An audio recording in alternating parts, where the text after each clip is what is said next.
Erasing sins.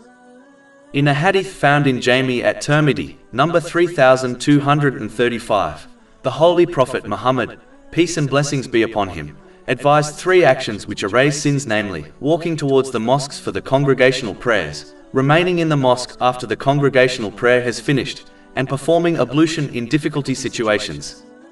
First of all, it is widely accepted that acts like these only erase minor sins and not major ones. Major sins require sincere repentance.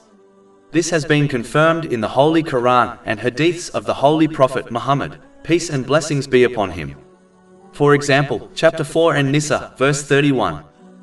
If you avoid the major sins which you are forbidden, we will remove from you your lesser sins and admit you to a noble entrance into paradise.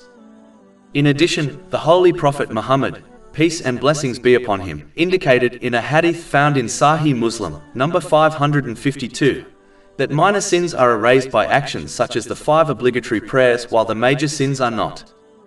Sincere repentance includes one feeling remorseful, asking forgiveness from Allah, the Exalted, and from the people they have wronged, making a firm promise not to repeat the same or similar sin again, and finally, making up for any rights which have been violated in respect to Allah, the Exalted, and people.